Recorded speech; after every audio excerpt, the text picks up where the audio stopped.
हरिः ओं श्री गुरुभ्यो नमः। हरिः ओं।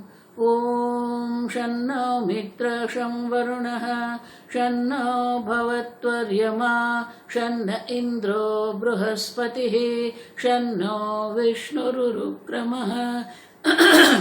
नमो ब्रह्मणे नमस्ते वायो त्वमेव प्रत्यक्षं ब्रह्मासि त्वमेव प्रत्यक्षं ब्रह्म वदिष्यामि ऋतं वदिष्यामि सत्यं वदिष्यामि तन्मामवतु तद्वक्तारमवतु अवतु माम् अवतु वक्तारम्। ॐ शान्ति शान्ति शान्तिः। ॐ सहना भवतु सहनौ भुनक्तु सह वीर्यं करवावहै तेजस्विनावधीतमस्तु मा विद्विषावहै।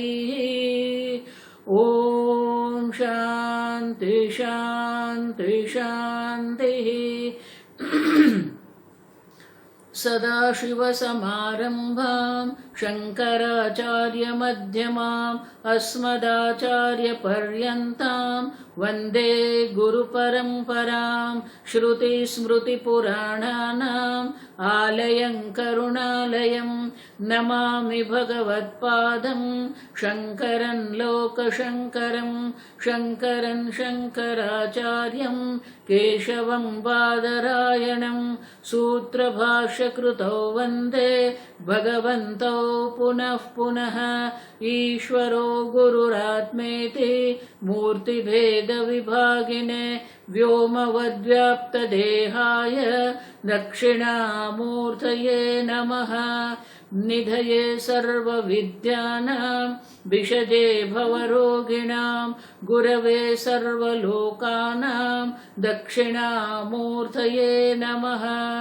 ॐ नमः प्रणवार्थाय शुद्धज्ञानैकमूर्तये निर्मलाय प्रशान्ताय दक्षिणामूर्तये नमः। मंगलाचरण।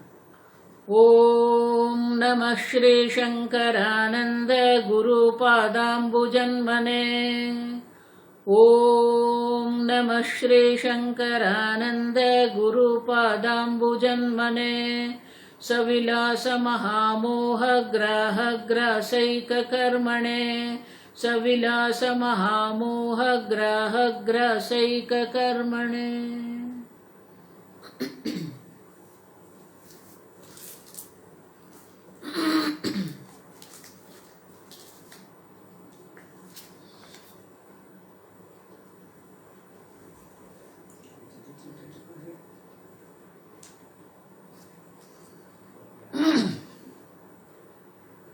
श्लोक नंबर 272 272।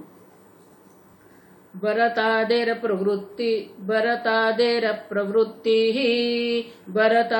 प्रवृत्तिः पुराणोक्तेति चेत्तदा जक्षन् क्रीडन् रतिं विन्दन् नित्यशौशिर्न किं श्रुतिम्। नेक्स्ट। न ह्याहारादि सन्त्यज्य भरताद्यस्थितः क्वचित् काष्ठपाषाणवत्किन्तु संगभीता उदासते।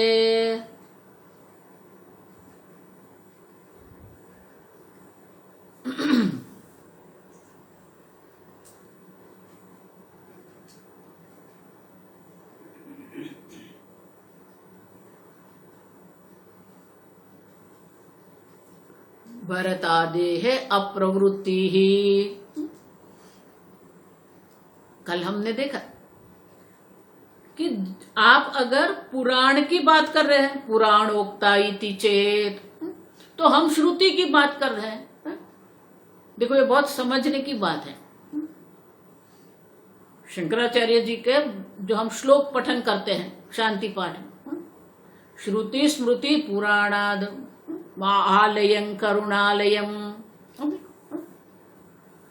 तो वैदिक संस्कृति में ये तीन है, श्रुति स्मृति पुराणानाम आलयम करुणालयम। ये तीन हमारे लिए प्रमाण है। अंतिम प्रमाण श्रुति है। श्रुति के आधारित जो ग्रंथ है उसे हम स्मृति कहते हैं। जो हमें श्रुति में जो समझाया है, श्रुति में जो हमें दर्शाया है, उसी को हम स्पष्ट रूप से हमें दिखाते हैं, उसे स्मृति कहते हैं।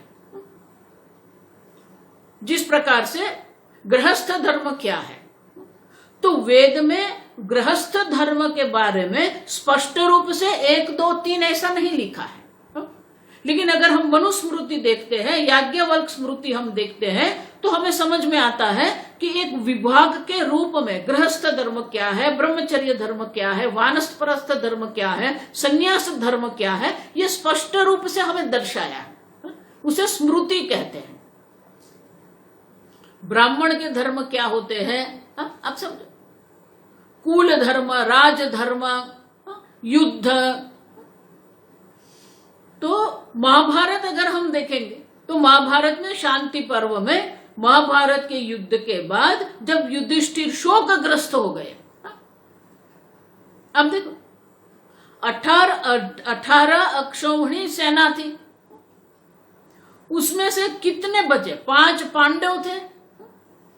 अब देखो पांडव के पुत्र का भी हत्या हो गई, अभिमन्यु को भी मार दिया,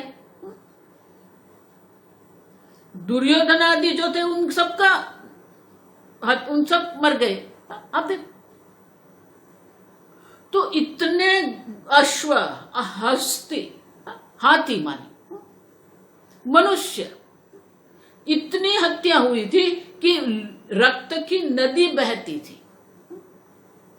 और वो रक्त की नदी देख के युधिष्ठिर के मन में एक वैराग्य उत्पन्न हो गया, एक प्रकार से शोक उत्पन्न हो गया।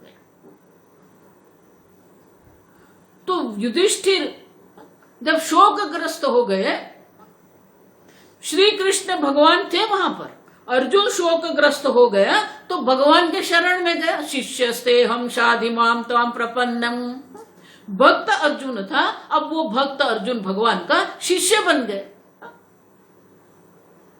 तो श्री कृष्ण भगवान साक्षात थे, युधिष्ठिर भी उनको भगवान मानते थे, लेकिन युधिष्ठिर श्री कृष्ण के शरण में शिष्य के रूप में नहीं जा सके।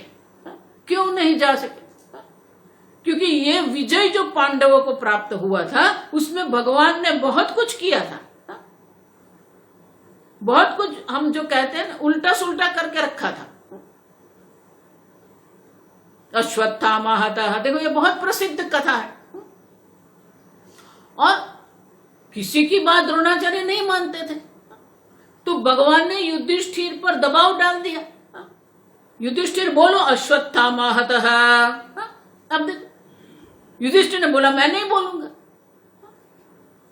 अब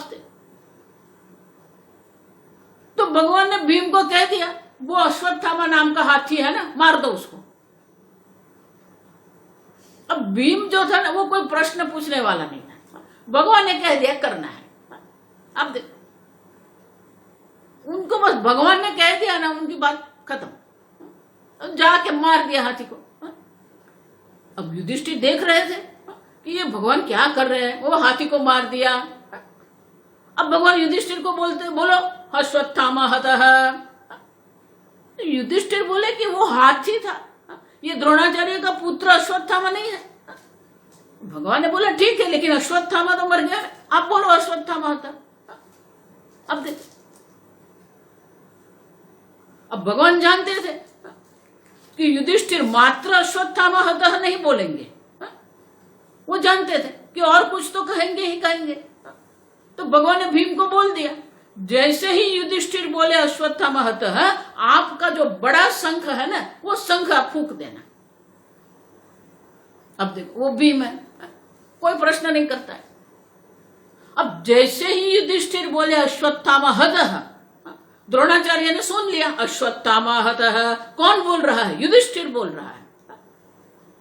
द्रोणाचार्य ने मान लिया, लेकिन जैसे ही बोले वो भीम ने शंख बजा दिया।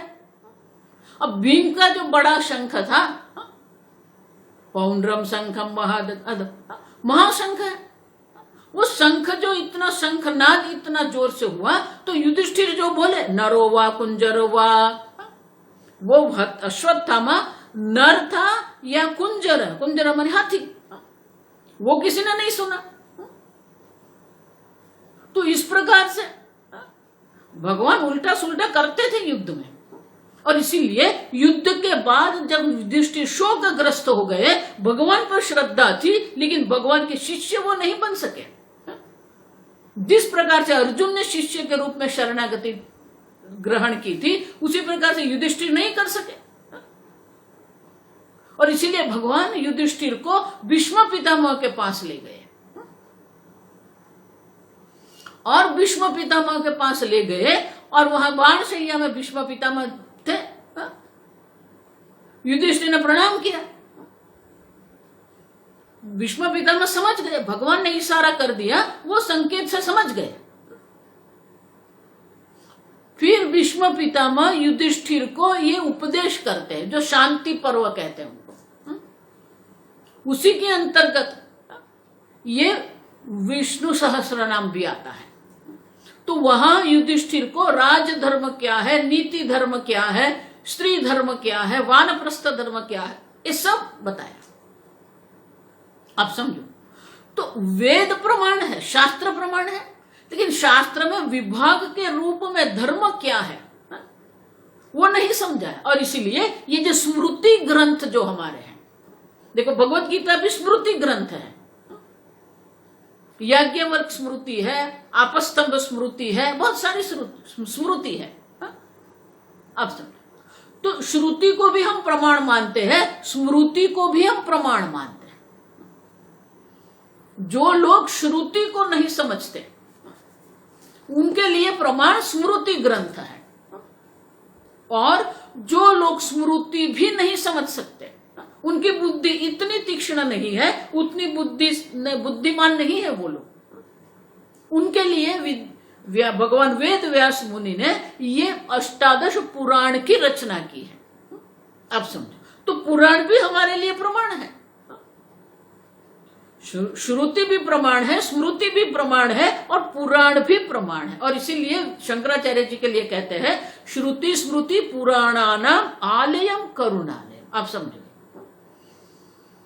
तो विद्यारण्य मुनि कहते हैं ये श्लोक में, अगर कोई एक देशी आके कह जाए नहीं नहीं देखो ये भरत आदि जो है वो तो सब अप्रवृत्त थे, कोई प्रवृत्ति नहीं करते थे, पुराणोक्ता इति चेत, ये तो पुराण में कहा गया है।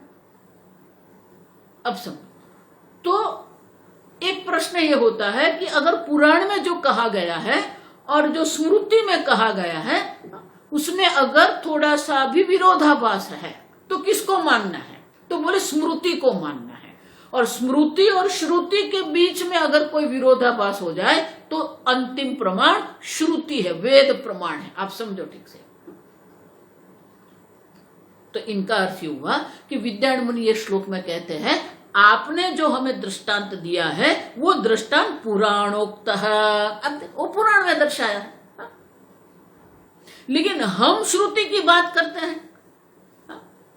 किम न अश्रौषी ही श्रुति ही, आप श्रुति की बात क्यों नहीं सुनते? अब देखो क्यों, क्योंकि पुराण से भी अधिक प्रामाण्य किसका है? श्रुति का है।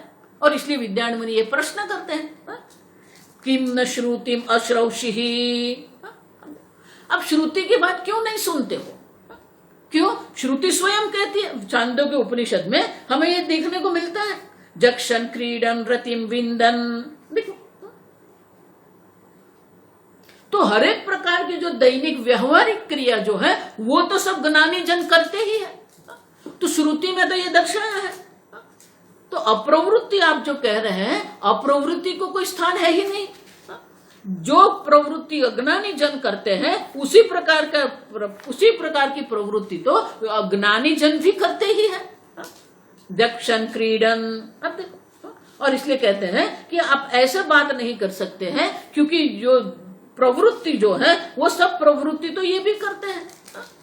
और इसीलिए अगर आप पुराण का दृष्टांत मुझे देते हैं जहां पर अप्रवृत्ति है, तो कहते हैं कि अप्रवृत्ति आप जिसको कहते हैं वो भी नहीं है। समझिए?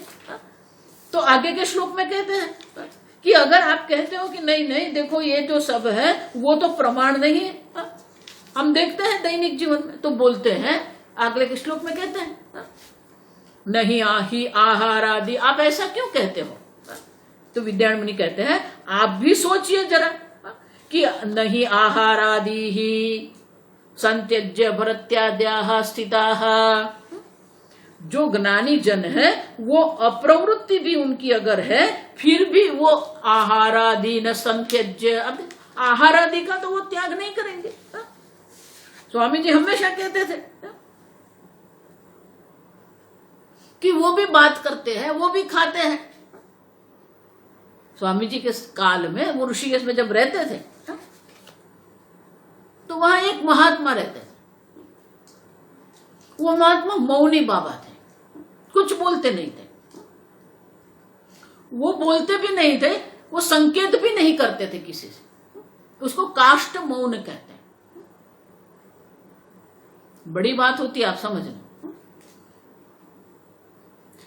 तो वो भोजन भी मांगते नहीं थे किसी से, संकेत नहीं करना है तो भोजन भी नहीं मांगते थे। तो उनके जो शिष्य लोग थे, सेवक थे, तो वो क्या करते थे, वो भोजन उनके मुख में रखते थे तो वो ले जाते थे। अब समझो, तो स्वामी जी कहते थे कि वो भोजन नहीं करते हैं, आप ऐसा नहीं कह सकते। क्यों? क्योंकि अगर आपने भोजन मुख में रखा है तो चबाना तो पड़ेगा, चबाने से नीचे उदर में जाना है तो उसको उतारना तो पड़ेगा। अब देखो, तो वो भोजन नहीं करते ऐसा आप नहीं कह सकते। वो मांगते नहीं थे लेकिन भोजन तो करते थे, तो आहार आदि तो वो भी करते थे। आप समझो ये ठीक से, टीका नहीं करो, निंदा नहीं करो, वो करते बहुत बड़ा था, हमारे लिए तो बहुत सम्मानीय है वो, लेकिन वो आहार आदि नहीं करते थे ऐसा हम नहीं कह सकते हैं। और इसीलिए हम विद्यारण्य मुनि यहां कहते हैं कि ये जो है श्रुति माता स्वयं ही कह रही है, जक्षन क्रीडन रममाणः स्त्रीभिः वा यानैः वा ज्ञातिभिः वयस्यैः वा उपजनम स्मरन इदम शरीरम। अब देखो, ये सर्व प्रकार की प्रवृत्ति वो करते थे, अन्य स्त्री के भी साथ करते थे, अन्य प्रकार के व्यवहार भी वो कर रहे थे, लेकिन उनके मन में मैं अकर्ता अभोक्ता आत्मा हूं, वो ज्ञान स्पष्ट था। लेकिन दैनिक जिसको व्यवहार हम कह रहे हैं वो दैनिक व्यवहार तो वो करते ही थे। ज्ञाति भी मानी अन्य प्रकार के जो मनुष्य समाज है वो समाज में भी वो प्रवृत्ति करते हैं, समाज की सेवा भी वो करते हैं। वयस्य ही अपने समीप जो है, अपने वय के जो है वो सब वय अपने क्या कहते समकक्ष जो है समवयस्क जो लोग हैं उनके साथ भी वो व्यवहार करते थे। उपजनम स्मरम इदम च, अपने समीप लोगों के पास वो जाते थे, अपने समीप लोगों को बुलाते भी हैं। तो इस प्रकार की जो दैनिक प्रवृत्ति हम लोग करते हैं उसी प्रकार की सर्व प्रकार की प्रवृत्ति तो वो स्वयं करते ही थे। अब देखो, और इसीलिए पुराण की अगर आप बात करते हैं तो हम श्रुति की बात करते हैं, उतना भी नहीं। हम जो उदासीन वद शब्द, देखो ये चर्चा क्यों हो रही है, उदासीन वद आसित। उदासीनता का अर्थ ये नहीं है कि कोई प्रवृत्ति नहीं करते हैं, आहार आदि भी ग्रहण नहीं करते, ऐसा नहीं है। अब समझो, बाह्य उदासीनता की हम बात नहीं कर रहे हैं, बाह्य तो सब प्रवृत्ति हो रही है। और इसीलिए विद्यारण्य मुनि कहते हैं नहीं आहार आदि संत्यज्य भरत्यादः स्थिताः क्वचित्। अब देखो, अगर आप भरत आदि का हमें दृष्टांत देते हैं तो भरत आदि भी जो है वो आहार आदि का त्याग करके नहीं बैठे थे, उनको जो मिलता था वो भोजन कर लेते थे, सामने से मांगते नहीं थे, वो अलग बात है। लेकिन उनको जो भी भोजन उपलब्ध होता था वो सब वो भोजन भी करते थे। अब समझो, और इसलिए कहते हैं कि आहार आदि जो संपूर्ण है वो त्याग नहीं करते। काष्ठ पाषाणवत दृष्टांत देते, काष्ठ जो लकड़ी जो होती कुछ नहीं करती, न श्वास लेती है, न श्वसन क्रिया वहां पर है, न आहार ग्रहण करते हैं, न एक स्थान से दूसरे स्थान पर वो गमन करते हैं। पाषाण आदि जिस प्रकार से लकड़ी है, पत्थर है, वो जड़ता जिसको हम कहते हैं, तो विद्यारण्य मुनि कहते हैं जिस प्रकार की जड़ता लकड़ी काष्ठ में होती है, जिस प्रकार की जड़ता पाषाण में होती है, उस प्रकार की जड़ता को हम उदासीनता नहीं कहते, क्योंकि भरत आदि जो थे अप्रवृत्ति थी। लेकिन दैनिक जीवन के देखो भगवान भी कहते हैं, तीसरे अध्याय में भगवान अर्जुन सोचते थे कि मुझे कर्म नहीं करना है, किम कर्मणि घोरे मां नियोजयसि केश, हे भगवान ये घोर कर्म में आप मुझे क्यों लगा रहे हैं। तो अर्जुन को तो कर्म का त्याग करना था। तो भगवान कहते हैं कि अगर आपने सर्व कर्म का त्याग कर दिया तो ये शरीर कैसे चलेगा आपका। शरीर जो है, ये शरीर जो प्रारब्ध कर्म से जो शरीर प्राप्त हुआ है, शरीरमपि, ये शरीर का जो है संचालन होगा ही नहीं। आपको पानी भी पीना पड़ेगा, भोजन भी ग्रहण करना पड़ेगा, अन्य लोग से व्यवहार भी करना पड़ेगा। आप समझो। और इसीलिए भगवान भी कहते हैं कि पूर्णतः कर्म का त्याग संभव नहीं है। देखो मैं हमेशा कहती हूं पूर्णतः कर्म का त्याग कोई नहीं कर सकता है। इतना ही नहीं, कोई भी व्यक्ति ऐसा, कितना भी वो सिद्ध पुरुष है, कितने भी वो ज्ञान निष्ठ है, लेकिन वो ये कभी ऐसा नहीं कह सकते मेरे मन में कोई राग द्वेष नहीं है। अब समझो, ये राग द्वेष का अभाव, काम क्रोध का अभाव वो ज्ञान नहीं है। हम देख के गए आगे कि ये सब जो है देह इंद्रिय मन बुद्धि में है। मैं असंग आत्मा हूं, मैं चैतन्य, चैतन्य में कोई राग द्वेष नहीं, लेकिन मन बुद्धि इंद्रिय में तो वो राग द्वेष है ही। अब समझो, तो कितने भी सिद्ध पुरुष हो या कितने बड़े ज्ञानी हो, उनका मन भी राग द्वेष से मुक्त नहीं है। अब ठीक से समझना है, लेकिन वो राग द्वेष के वश में नहीं है। और इसीलिए ये सब व्यवहार भी होता रहेगा, उनके भी राग द्वेष होंगे। स्वामी जी इसलिए कहते थे कि अगर कोई ज्ञानी महात्मा है, वो दक्षिण के है, तो वो डोसा मेंदू वड़ा खाएंगे, लेकिन ऐसा नहीं ज्ञान के बाद वो पराठा खाने लगेंगे, नहीं। और उत्तर भारत के कोई महात्मा है जो पराठा खाते हैं, वो चावल कभी नहीं खाते, कभी कभी खा लेते हैं सब। तो ऐसा नहीं है कि उसको ज्ञान हो गया तो अभी वो हर रोज चावल खाएंगे और पराठा छूट जाएंगे। हम ज्ञान को किसके साथ जोड़ते हैं, आप समझो ये ठीक से। ज्ञान को ये किसी के साथ कोई संबंध नहीं है। आप डोसा खाते हो क्या, चावल खाते हो, पराठा खाते हो, इससे क्या संबंध है ज्ञान का। आप ठीक से समझो। बहुत सारे लोग स्वामी जी मुझे तो ये कुछ अच्छा लगता है, मैं तो कुछ करता ही नहीं, ठीक है। वो अपने वैराग्य की बड़ी बड़ी बात करते हैं, लेकिन एक परिस्थिति ऐसी आती है कि वो ही रोने लगते हैं। आप समझो, आप क्या भोजन करते हो, आप किस प्रकार से रहते हो, ये नहीं है ज्ञान।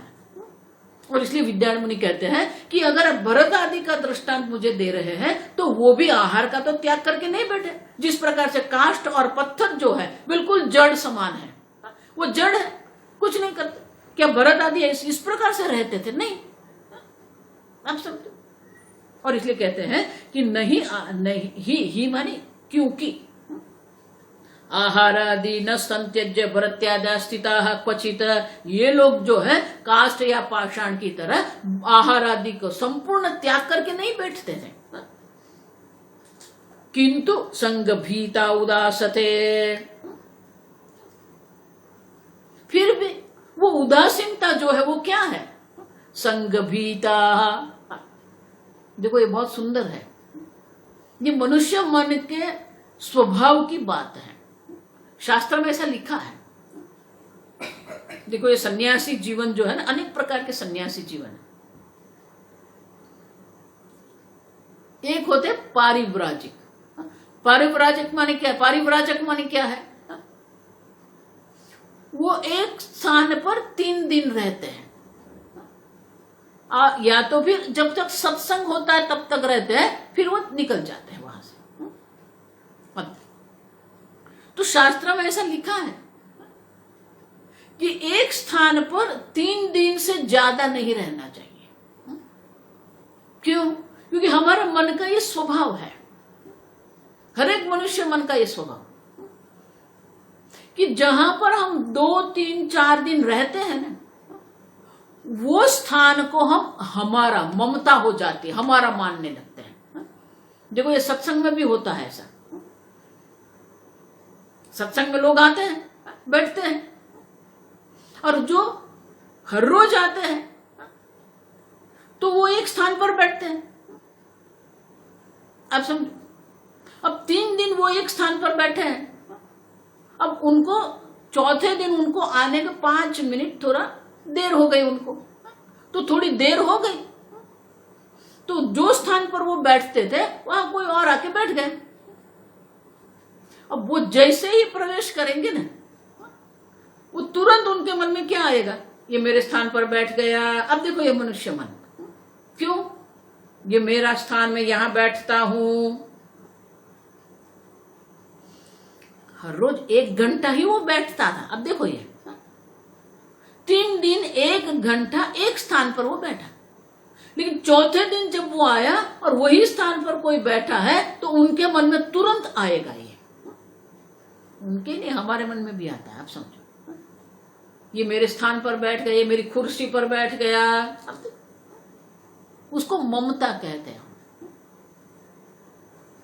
जो वस्तु हम बार बार उपयोग करते हैं उसके प्रति हमारे मन में ममता जागृत हो जाती है, और इसलिए शास्त्र में कहते हैं कहीं पर भी 3 दिन से ज्यादा नहीं रहना है, क्योंकि स्वभाव है मन। हर एक स्थान पर यह होता है, सत्संग में ही नहीं। हम आश्रम में रहते थे, अब देखो 3.5 वर्ष हम आश्रम में रहे। स्वामी जी ने सबको एक रूम दिया था, 10 बाय 10 का, हर एक विद्यार्थी को, हर एक ब्रह्मचारी को एक रूम रख दिया था। अब फिर प्रस्थान त्रयी की पूर्णाहुति हो गई, सब गए अपने अपने स्थान। फिर भी बाद में अब जब हम आश्रम पर जाते थे ना, तो तुरंत वो रूम को हम देखते थे, ये मेरा रूम था। अब देखो, इतना ही नहीं, बात भी जब हम करते थे एक दूसरे से तो पूछते थे आप कहां पर हो, तो अगर वो बोलेगा नहीं ये रूम में मैं, अरे ये मेरे रूम में रहते हो आप। अब देखो छोड़ दिया है, फिर भी एक रहता है हमारे मन में, तो हम कहते थे एक दूसरे से आप मेरे रूम में रहते हो। सहज है, आप समझो, ये उसको ममता कहते हैं। कोई भी चीज का उपयोग अगर आप करेंगे, फिर वो घड़ी है, वस्त्र है, कुछ भी है, आप समझो, भोजन करने की थाली है, कटोरी है, आप देखो, कोई भी वस्तु, पुस्तक भी ऐसे होता है। जो पुस्तक का हम उपयोग करते हैं उसके लिए फिर हमारे मन में ये मेरा पुस्तक है, तो उसको ममता कहते हैं। और इसीलिए बहुत सारे ऐसे महात्मा है, वो पारिव्राजक है। पारिव्राजक माने कि वो घूमते रहते थे, एक स्थान को पकड़ के नहीं बैठते थे। ये भी सन्यासी जीवन है। और ऐसे महात्मा थे, वो एक ही स्थान पर रहते थे, वहां बैठ के वो शास्त्र अध्ययन कराते रहते थे। उनका जीवन का लक्ष्य यही था, जो आए उनको शास्त्र अध्ययन कराना।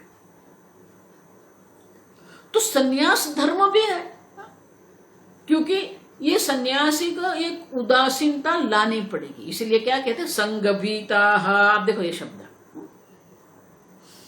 ये लोग जो है भरत आदि जो है वो कोई एक स्थान पर नहीं रहते थे, एक वस्तु से नहीं करते थे। क्यों? संग भीता उदासते। तो ये पुराण की जो तात्पर्य जो है, पुराण आदि का जो तात्पर्य है वो इतना ही है कि उनको एक स्थान पर आसक्ति, संग नहीं हो जाए। संग होने के भय से संग भीता, ममता हो जाने के कारण, आसक्ति हो जाने का कारण हो सकता है, और वो भय के कारण वो ये सबके प्रति उदासीन रहते थे। आप देखो, तो हम उसका विरोध नहीं कर रहे, आप समझो ठीक से।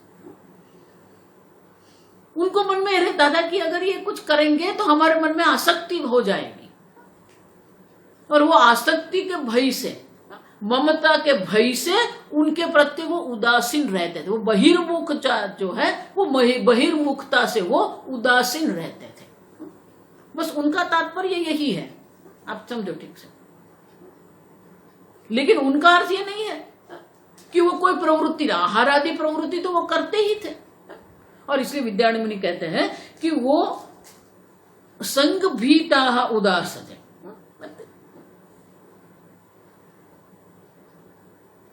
आसक्ति नहीं करनी है, ममता नहीं होनी चाहिए। हमारे दुख का जो कारण है ना, ये ममता है, वो आसक्ति है, आप समझो। इसलिए भगवान कहते हैं ये जो ज्ञानी है कौन है? निर्मम निरहंकार स शांतिमति गच्छति। आपके मन में अगर अशांति है तो कहीं न कहीं आप आसक्ति करके बैठे हैं, कहीं न कहीं आप ममता करके बैठे हैं। आप समझो, अन्य व्यक्ति आपका दुख का कारण नहीं है, आपकी आसक्ति दुख का कारण है, आपकी ममता दुख का कारण है। सुनामी आई, बहुत सारे लोग मर गए, हमें कुछ नहीं, लेकिन अगर हमारा कोई परिवारजन वहां पर है तो हमें दुख लगेगा। क्यों? क्योंकि वो ममता है, आसक्ति है। तो सुनामी हमारे दुख का कारण नहीं है, हमारी ममता, हमारी आसक्ति, ये धन के प्रति हमारी आसक्ति है, और इसीलिए हम दुखी होते हैं। स्टॉक मार्केट में अनेक लोग अपने बहुत सारा धन, वो जो है नुकसान होता है उनको भी, तो हम तो दुखी नहीं होते। लेकिन हमारे धन की बात आती, हमारी ममता, आप देखो, मेरा धन, मेरी कमाई, आप देखो। तो अन्य व्यक्ति आपका दुख का कारण नहीं, आपकी ममता आपका दुख का कारण। निर्मम निरहंकार स शांतिमति गच्छति। आप समझो ये ठीक से। और इसलिए विद्यारण्य मुनि कहते हैं कि जो हम ये भरत आदि की जो जीवन पद्धति हम देखते हैं, जीवन शैली हम जो देखते हैं, वो जीवन शैली के द्वारा हमें यही समझना है कि ये बाह्य जगत में हमें आसक्ति न हो जाए, बाह्य जगत के प्रति हमारे मन में ममता न हो जाए, और इसीलिए उदासते, उसके प्रकार हम उसके प्रति हम उदासीनता रखते हैं। आप समझे? लेकिन वहां जो उदासीनवत जो कहा है, अब देखो, वो उदासीनवत माने क्या है? वो असंगता है। वो असंगता की हम बात करते हैं कि चैतन्य की दृष्टि से असंग है, वो उदासीनवत है, कुछ भी उन्हें स्पर्श नहीं कर, अस्पर्श योग कहते हैं उसको। मांडुक्य कारिका में उनको अस्पर्श योग नाम, कुछ भी स्पर्श नहीं करता है, वो उदासीनवत है। लेकिन आप जो दृष्टांत देते हैं वो दृष्टांत योग्य नहीं है, क्योंकि अगर आप कहते हैं कि बिल्कुल प्रवृत्ति नहीं करते हैं तो ऐसा नहीं है, आहार आदि प्रवृत्ति तो उनकी भी होती है। और वही 5वें अध्याय में भगवान ने कहा, पश्यन श्रृण्वन स्पृशन जिग्रन अश्नन गच्छन। आप देखो, 5 कर्मेंद्रिय, 5 ज्ञानेन्द्रियों के द्वारा जितनी भी प्रवृत्ति हो रही है वो सब प्रवृत्ति ज्ञानी जन के जीवन में भी होती है। आगे ये संग की बात अभी करते हैं। संगो हि बाध्यते लोके, संगो हि बाध्यते लोके, संगी ही बाध्यते लोके, निसंग सुखमश्नुते, निसंग सुखमश्नुते, तेन संगः परित्याज्यः, तेन संगः परित्याज्यः, सर्वदा सुखमिच्छता, सर्वदा सुखमिच्छता। देखो बहुत सुंदर कहते हैं, मैंने कहा सर्वदा सुखमिच्छता, जिस मनुष्य को सदा सर्वदा सुख की इच्छा है, उनको क्या करना है? तेन संग परित्याज्य है।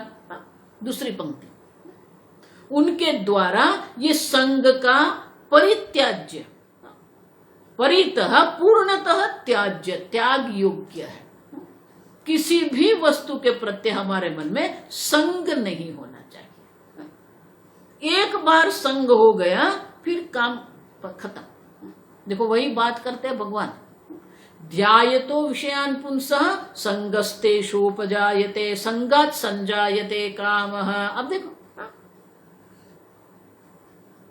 किसी वस्तु का हम बार बार चिंतन करते रहेंगे, ध्यान माने चिंतन करते रहेंगे, तो उसके प्रति हमारे मन में संग होता है। देखो मैंने कहा ना, ये मन का स्वभाव है। फिर वो कोई स्थान है, वस्त्र है, कुछ भी है, आप देखो व्यक्ति है, परिस्थिति है, काल है, घर है, कुछ भी है, अगर उनका चिंतन हम करते रहेंगे तो हमारे मन का ये स्वभाव है कि उसको उसके प्रति संग हो जाता है। ध्यायतो विषयान् पुंसः संगस्तेषोपजायते। अब देखो संगात् संजायते कामः, एक बार उनका संग आसक्ति हो गए तो उनकी कामना, इच्छा होगी हमें, और इच्छा के प्रति कोई विघ्न आ गया तो जो विघ्न करने वाले हैं उनके प्रति हमारे मन में क्रोध आएगा। कामात् क्रोधो विजायते। और इसीलिए विद्यारण्य मुनि कहते हैं जिसको ये ब्रह्म ज्ञान प्राप्त करना है उनके लिए क्या है? संगः परित्याज्य है। जिसको सुखी होना है, सदा सुखम इच्छता,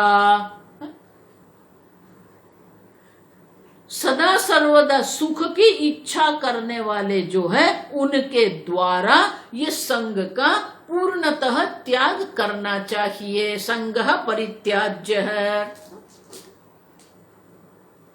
अब क्यों? क्योंकि ये नियम है, संगी ही बाध्यते लोके, ये अनुभव है। लोके, लोके माने ये हमारा दैनिक जीवन जो है, ये दैनिक जीवन में कौन बाध्यते, बाध्यते माने कौन बाधित होता है, कौन दुखी होता है? संगी, जिसने कहीं पर भी संग कर दिया है उनके लिए ये संग ही उनके लिए पीड़ा का, दुख का, शोक का कारण बनता है। संगी ही बाध्यते लोके निसंगः सुखमश्नुते। सीधा नियम है। देखो संगी माने जो आसक्ति करने वाला है वही बंधन में पड़ता है, वही दुख का अनुभव करता है। जो निसंग है सुखम अश्नुते, वो सुख को प्राप्त करता है। देखो इसलिए मैं कहती हूं देश काल बदलने से कुछ नहीं होगा। आप जहां रहते हो वहां रह के ही आप असंग बन जाओ। निसंगः सुखम अश्नुते। आप देखो अंदर से आप असंग बन जाओ, बाहर तो वही की वही प्रवृत्ति रहेगी। आश्रम में जाएंगे वहां भी आपको भोजन करना है। जो करना है वो आंतरिक परिवर्तन हमें लाना है। देखो इसलिए बहुत सारे साधक ऐसे वो ऐसे मानते हैं कि बाह्य परिवर्तन से हम सुख हो जाएंगे। इसलिए स्वामी जी कहते थे जो बाह्य परिवर्तन से सुखी होना चाहते हैं उसे संसारी कहते हैं। वो बाह्य परिवर्तन में आनंद मानते हैं। और मैं बार बार यही विरोध करती रहती हूं कि ये बाह्य परिवर्तन की अपेक्षा मत करो। अब देखो बाह्य परिवर्तन से कुछ नहीं होता है, क्योंकि अंदर जो परिवर्तन हमें चाहिए वो आंतरिक परिवर्तन है। और वो आंतरिक परिवर्तन क्या है? निसंग है। समझो ये। और निसंग बनना है तो उपयोग क्या है? क्या उपाय है? सत्संगत्व निसंगत्वम। देखो ये सब ग्रंथ है हमारे पास। भज गोविंद में शंकराचार्य जी क्या कहते हैं? सत्संगत्व निस्संगत्व। निस्संग बनना है तो आप सत्संग करते रहो, शास्त्र श्रवण करते रहो, जप तप पूजा पाठ करते रहो। अब जितनी आपकी पूजा पाठ होगी, जितना आपका जप तप होगा, आंतरिक असंगता आ जाएगी। और जितनी आंतरिक असंगता रहेगी उतना ही आपका मन शांत रहेगा। सत्संगत्व निस्संगत्व, निस्संगत्व निर्मोहत्व, निर्मोहत्व निश्चल तत्व, निश्चल तत्व जीवन मुक्ति।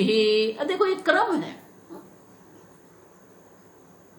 वेदांत ये कहता है कोई शॉर्टकट नहीं है, आप समझो, कोई अक्रम नहीं है, क्रम से ही चलना पड़ेगा आपको। आप ठीक से समझो, कोई शॉर्टकट नहीं है, आप समझो। आजकल ये जो ध्यान वाले सब शॉर्टकट की बात करते हैं। वो ऐसा सोचते हैं कि यम नियम आसन प्राणायाम धारणा ये कुछ आवश्यक नहीं, सीधा ध्यान करो।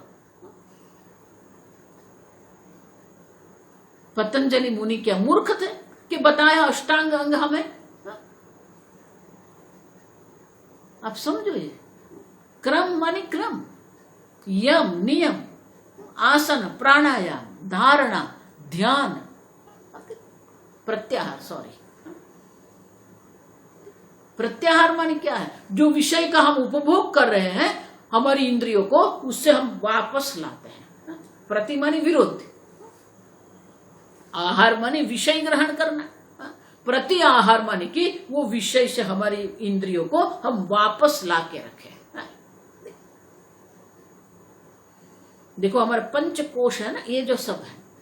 आसन जो है हमारे शरीर को स्वस्थ रखने के लिए, प्राणायाम है हमारे प्राणमय कोश को संवादित करने के लिए। उसी प्रकार से इंद्रियों का भी हमारा एक व्यक्तित्व है। इंद्रिय का जो हमारा व्यक्तित्व है उनको योग्य बनाने के लिए ये प्रत्याहार है।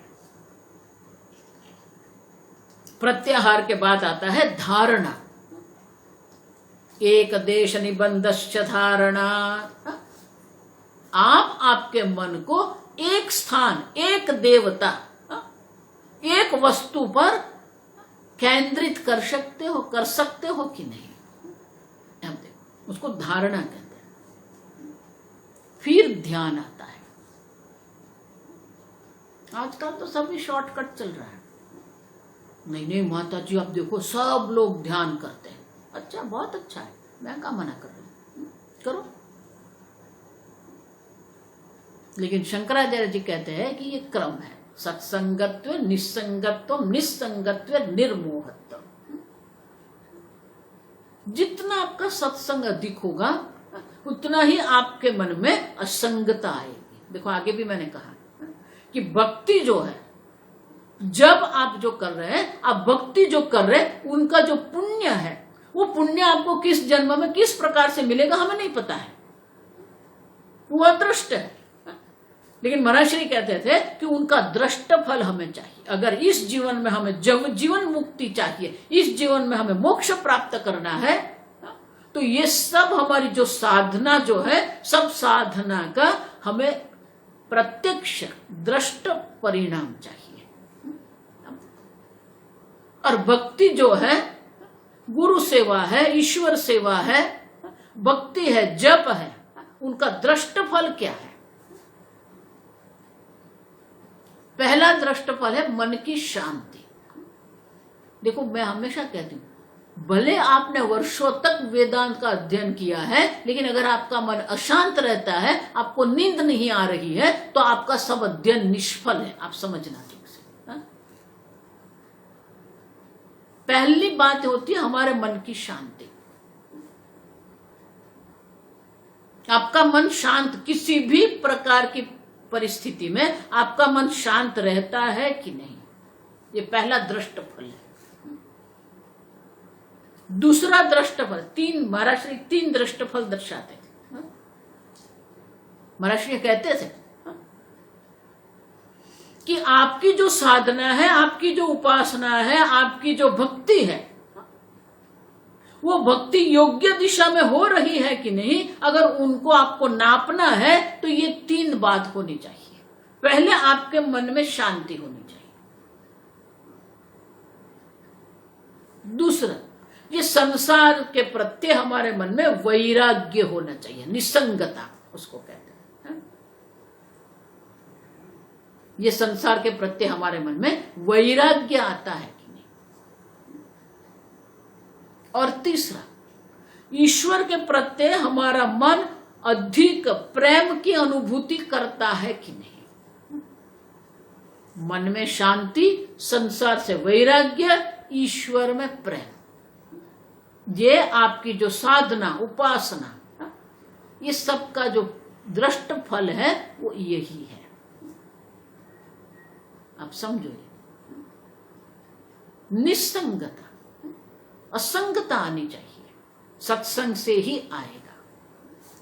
सत्संग के बिना ये कभी नहीं होगा। आप समझो,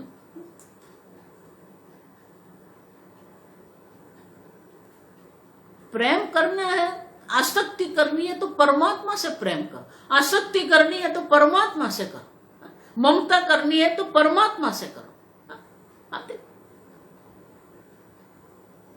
जितने आपकी ममता ईश्वर की ओर जाएगी, जितना आपका प्रेम ईश्वर की ओर जाएगा,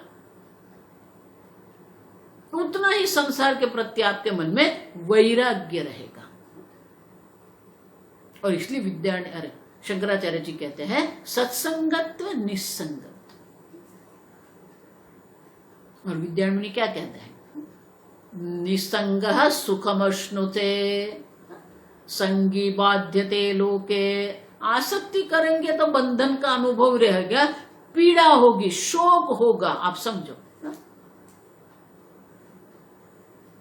और जो असंग है, निसंग है, वो यही जगत में, यही स्थान पर, यही देश काल में रहकर वो आनंद में रहता है।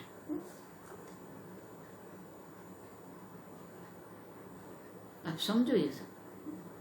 क्यों? क्योंकि तेन संग परित्यादि, इसके कारण ही तेन इच्छता सर्वदा सुखम इच्छता।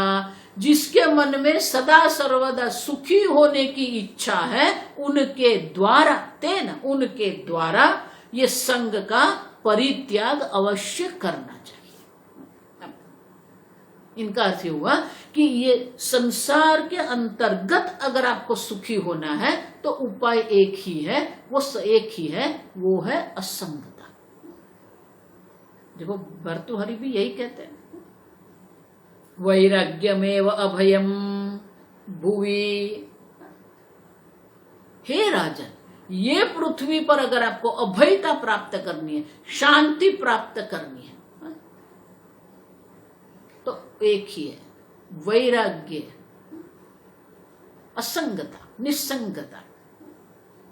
सुखी होना है तो असंगता अगर आप रखो, प्रेम सबसे करो, लेकिन मन से, हमारे आंतरिक दृष्टि से हम असंग होने चाहिए। क्योंकि असंगता से ही हमें सदा सर्वदा सुख की अनुभूति होती है, शांति की अनुभूति होती है, अभयता की अनुभूति अवश्य रहती है। आगे हम कल देखेंगे।